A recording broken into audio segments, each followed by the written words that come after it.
ਤੇ ਸਾਡੇ ਨਾਲ ਅੱਜ ਮਹਿਮਾਨ ਹੈਗੇ ਨੇ ਜੀ ਅਸਮਾਨ ਅਲੀ। ਜਨਾਬ ਕੀ ਹਾਲ ਚਾਲ ਨੇ ਤੁਹਾਡੇ? अल्लाह का शुक्र है जी, बहुत बहुत बढ़िया अल्हम्दुलिल्लाह। ਇਹਨਾਂ ਤੋਂ ਇਹ ਸਾਈਕੋਲੋਜਿਸਟ ਹੈਗੇ ਨੇ, ਐਜੂਕੇਸ਼ਨ ਸਾਈਕੋਲੋਜਿਸਟ। ਕੀ ਹੁੰਦਾ ਐਜੂਕੇਸ਼ਨ ਤੇ ਕੀ ਹੁੰਦਾ ਐਜੂਕੇਸ਼ਨ ਸਾਈਕੋਲੋਜਿਸਟ, ਇਹ ਵੀ ਇਹ ਦੱਸਣਗੇ। ਸਾਨੂੰ ਕੁਝ ਨਹੀਂ ਪਤਾ ਹੈਗਾ ਕਿਉਂਕਿ ਅਸੀਂ ਤੁਹਾਡੇ ਵਰਗੇ ਆਮ ਜਿਹੇ ਬੰਦੇ ਹੈਗੇ ਨੇ, ਇਹ ਹੈਗੇ ਨੇ ਪੜ੍ਹੇ ਲਿਖੇ, ਉੱਤੋਂ ਹੈਗੇ ਨੇ ਟਰਾਂਸਨੈਸ਼ਨਲ ਹੈ ਜੀ। ਇੱਕ ਨੈਸ਼ਨਲ ਨਹੀਂ, ਦੋ ਵੀ ਨਹੀਂ, ਟਰਾਂਸ ਯਾਨੀ ਇੱਕ ਦੋ ਤੋਂ ਵੀ ਜ਼ਿਆਦਾ। ਜੰਮੇ ਆ ਕੁਵੈਤ ਚ ਨੇ, ਪੜ੍ਹੇ ਅਮਰੀਕਾ ਚ ਨੇ, ਹੈਗੇ ਪਾਕਿਸਤਾਨੀ ਨੇ, ਉੱਤੋਂ ਪੰਜਾਬਣ ਹੈਗੇ ਨੇ ਹੈ ਜੀ। ਤੇ ਹੁਣ ਪੁੱਛਨੇ ਆ ਨਾ ਕੀ ਕਰਨਾ ਕਰਦੇ ਨੇ ਹੈ ਜੀ। ਅਸਮਾ ਜੀ ਤੁਸੀਂ ਦੱਸੋ ਆਪਣੇ ਬਾਰੇ, ਤੁਸੀਂ ਦੱਸੋ ਕਿ ਤੁਸੀਂ ਕੀ ਪੜ੍ਹਿਆ, ਕਿੱਥੋਂ ਪੜ੍ਹਿਆ? ਇਹ ਤਾਂ ਮੈਂ ਨਵੀਂ ਟਰਮ ਅੱਜ ਸੁਣੀ ਹੈ, ਅੱਜ ਨਵਾਂ ਟਰਾਂਸਨੈਸ਼ਨਲ ਮੈਨੂੰ ਅੱਜ ਦੱਸਿਆ ਮੇਰੇ ਬਾਰੇ ਜੀ। ਪੈਦਾਇਸ਼ ਮੇਰੀ ਕੁਵੈਤ ਦੀ ਹੈ, ਹਾਈ ਸਕੂਲ ਵੀ ਕੁਵੈਤ ਹੈ, ਠੀਕ ਹੈ। ਉਹਦੇ ਬਾਅਦ ਪਾਕਿਸਤਾਨ ਆਏ ਹਾਇਰ ਐਜੂਕੇਸ਼ਨ ਲਈ, ਕਿਉਂਕਿ ਕੁਵੈਤ ਦੇ ਵਿੱਚ ਨਹੀਂ ਸਨ ਵੱਡੇ ਹਾਇਰ ਪਾਕਿਸਤਾਨੀ ਇੰਟਰਨੈਸ਼ਨਲ ਕਾਲਜਿਸ ਨਹੀਂ ਸਨ। ਤੇ ਵਾਲੀ ਸਾਹਿਬ ਨੂੰ ਇਹ ਸੀ ਕਿ ਨਹੀਂ, ਇੱਕ ਤਾਂ ਉਹਨਾਂ ਨੂੰ ਇਹ ਬੜਾ ਸੀ ਕਿ ਬੱਚੇ ਸਖਤੀ ਇੱਕ ਵਾਰੀ ਦੇਖ ਲੈਣ, ਤੇ ਐਡੇ ਪ੍ਰਾਈਵੇਟ ਸਕੂਲਾਂ ਕਾਲਜਾਂ 'ਚ ਬੜਾ ਪੜ੍ਹ ਲਿਆ ਹੈ ਕਿ ਇੱਕ ਦਫਾ ਸਾਰੇ ਜਿਹੜੇ ਨਾ ਰਗੜਾ ਖਾ ਲੈਣ ਜਿਹੜਾ ਗੌਰਮੈਂਟ ਦਾ। ਤੇ ਉਹਨਾਂ ਨੇ ਭੇਜਿਆ ਮੈਨੂੰ ਵੀ, ਮੇਰੇ ਭਰਾਵਾਂ ਨੂੰ ਵੀ, ਉਹ ਤਾਂ ਕੁਵੈਤ 'ਚ ਹੀ ਰਹੇ। ਤੇ ਅਸੀਂ ਪੰਜਾਬ ਯੂਨੀਵਰਸਿਟੀ ਤੋਂ ਜੀ ਮੈਂ ਫਿਰ ਕੀਤਾ ਪੋਲੀਟੀਕਲ ਸਾਇੰਸ 'ਚ ਪਹਿਲਾ ਮਾਸਟਰ।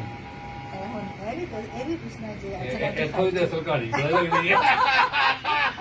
95 ਚ ਕੀਤਾ, ਔਰ ਉਹਦੇ ਨਾਲ ਫੌਰਨ ਸ਼ਾਦੀ ਕਰਕੇ ਫਿਰ ਅਮਰੀਕਾ, ਔਰ ਉੱਥੇ ਜਾ ਕੇ ਫਿਰ ਮੈਂ 3 ਮਾਸਟਰਸ ਕੀਤੇ ਔਰ ਇੱਕ PhD ਕੀਤੀ, ਔਰ ਨਾਲ ਉੱਥੇ ਮੈਂ ਡਾਕਟਰ ਵੀ ਹੋ।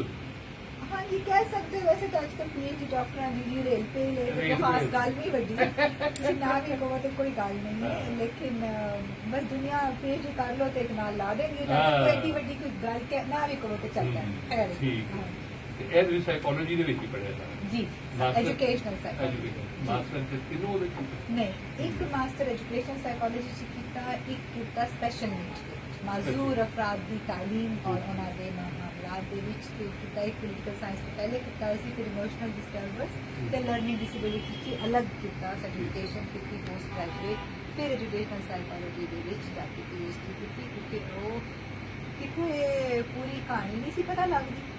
एक डिग्री करो अद्धी कहानी ते फिर अद्धे मसाइल जो क्लिनिक से जाके बैठो तो अद्धे मसाइल समझ नहीं सी आते।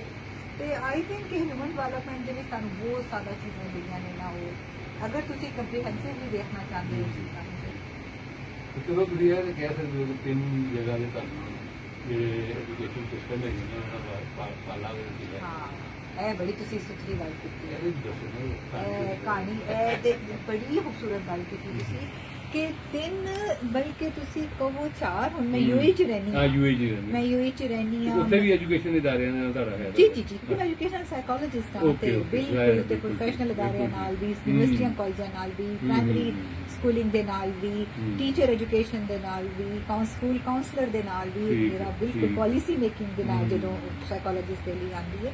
ਤੇ ਮੈਂ ਸਮਝ ਸਕਦੀ ਹਾਂ ਕਿ ਮੇਰਾ ਖਿਆਲ ਹੈ ਮੇਰੀ ਜਿਹੜੀ ਇੰਨੀ ਡੀਪ ਇਨਸਾਈਟ, ਇੰਨੀ ਜਿਹੜੀ ਗਹਿਰੀ ਨਜ਼ਰ ਵੀ ਇਸ ਵਜ੍ਹਾ ਤੇ ਕਿ 4 ਮੁxtਲਿਫ ਜਗ੍ਹਾ ਨੇ ਨਾ। ਤੁਸੀਂ ਕੁਵੈਤ 'ਚ ਪੜ੍ਹੇ ਹੋਏ ਔਰ ਕੁਵੈਤ 'ਚ ਤੁਸੀਂ ਪਾਕਿਸਤਾਨੀ ਇੰਟਰਨੈਸ਼ਨਲ ਸਕੂਲਾਂ 'ਚ ਪੜ੍ਹੇ ਹੋਏ ਨਾ, ਔਰ ਉਹਦੇ ਬਾਅਦ ਤੁਸੀਂ ਫਿਰ ਅਮਰੀਕਾ ਪੜ੍ਹੇ, ਫਿਰ UAE, ਫਿਰ ਪਾਕਿਸਤਾਨ ਦੇ ਵਿੱਚ ਮਾਸਟਰ ਕੀਤਾ।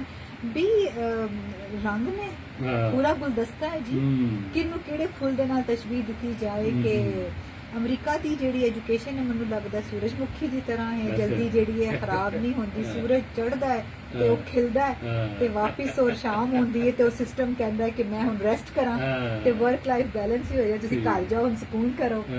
ਤੇ ਪਾਕਿਸਤਾਨ ਦੀ ਮੈਂ ਕਿਹੜੇ ਫੁੱਲ ਦੇ ਨਾਲ ਕੀ ਕਮਲ ਦਾ ਫੁੱਲ ਕਵਾਂ ਜਿਹੜੇ ਕਿਚੜ ਦੇ ਉੱਤੇ ਅਸੀਂ ਸਾਰੇ ਫੇਰ ਵੀ ਕਮਲ ਦੀ ਤਰ੍ਹਾਂ ਜਿਹੜੇ ਨਾ ਖਿਲੇ ਪਏ ਆ ਕਿ ਮੁਸ਼ਕਿਲ ਹਾਲਾਤ ਦੇ ਨਾਲ ਅਸੀਂ ਸਾਡਾ ਜਿਹੜਾ ਐਜੂਕੇਸ਼ਨ ਸਿਸਟਮ ਵੀ ਜਿਸ ਤਰ੍ਹਾਂ ਕਹਿੰਦਾ ਰਿੰਗਦਾ ਪਿਆ, ਪੈਰੀ ਪੈਰੀ ਚੱਲਦਾ ਪਿਆ ਮੁਸ਼ਕਿਲਾਂ ਨਾਲ, ਫਿਰ ਵੀ ਅਸੀਂ ਇੰਨੇ ਅੱਛੇ ਐਜੂਕੇਟਰਸ ਬੰਦੇ ਪ੍ਰੋਡਿਊਸ ਕਰ ਰਹੇ ਜਿਹੜੇ ਜਦੋਂ ਇੱਥੋਂ ਨਿਕਲ ਕੇ ਬਾਹਰ ਦੁਨੀਆ ਜਾਂਦੇ ਨੇ ਤੇ ਆਪਣਾ ਆਪ ਬਣਵਾਉਂਦੇ ਨੇ ਨਾ।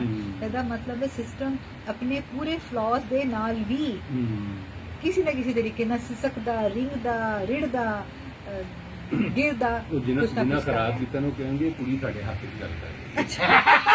ਐ ਨਾ ਕਰੋ ਤਾਂ ਮੈਂ ਨਹੀਂ ਇਹਨਾਂ ਹੋਰ ਪੱਕੇ ਹੋਏ ਨਾ ਚਲੋ ਜੀ ਨਹੀਂ ਬਿਲਕੁਲ ਮੈਂ ਤੇ ਆਪਣੇ ਪੜਨ ਵਾਲੇ ਬੱਚਿਆਂ ਨੂੰ ਹਿੰਮਤ ਦਿਲਾਉਣ ਦੀ ਕੋਸ਼ਿਸ਼ ਕਰ ਰਹੀ ਹਾਂ ਕਿ ਸਿਰਫ ਇਸ ਕਰਕੇ ਕਿ ਚੀਜ਼ਾਂ ਬਹੁਤ ਖਰਾਬ ਨੇ ਕਿ ਤੁਸੀਂ ਦਿਲ ਨਾ ਛੋਟਾ ਕਰੋ ਤੇ ਪੜਨਾ ਨਾ ਛੱਡੋ ਇਹ ਜੋ ਕੁਝ ਮੈਂ ਕਹਿ ਰਹੀ ਹਾਂ ਇਹ ਮੈਂ ਆਪਣੇ ਸੁਣਨ ਵਾਲੇ ਸਟੂਡੈਂਟਸ ਤੇ ਕੋਈ ਚੀਜ਼ ਦਾ ਐਕਸਪੀਰੀਅੰਸ ਹੈ ਕੋਈ ਦਾ ਯੂਏਈ ਦਾ ਐਜੂਕੇਸ਼ਨ